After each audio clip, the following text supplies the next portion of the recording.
चिरां जिल्ला रुनिकाटा फरेस्ट केम्पखौ सावथाल हारिनि रायजो राजाफ्रा गाग्लोबनाय मोनसे दुंहाव थासारि रायजोफोर सावथालफोरा फरेस्ट केम्प आरो फरेस्टनि गारि सावनानै होदों।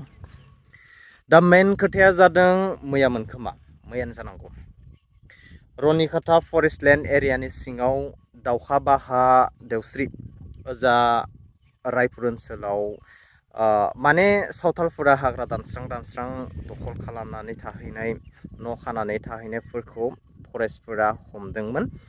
बेखौ लानानैनो दिनै सावथाल हारिनि रायजो राजाफ्रा फरेस्ट केम्पखौ घेराव खालामनानै बुफाय बुसि गारि मटर सावनानै होनाय गाग्लोबनाय दुंहाव थासारिखौ नुनो मोन्दों। नोंथांमोना थासारिखौ नायनो हागोन।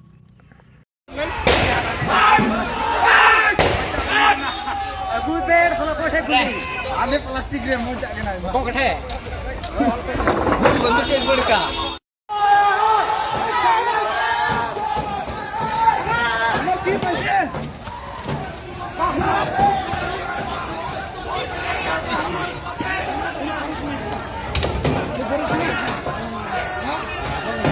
बोला वाले बो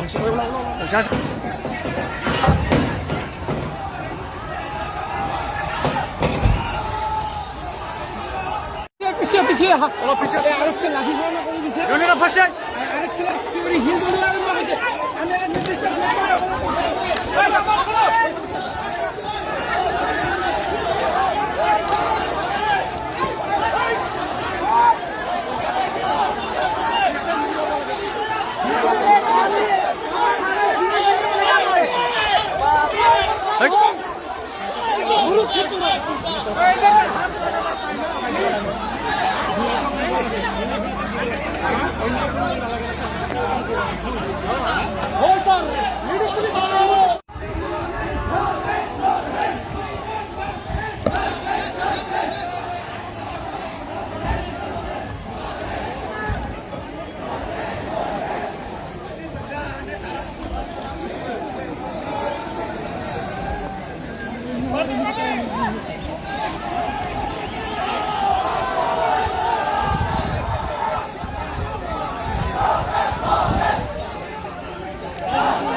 मार लाठी चला इतना आरक्षण लाठी चला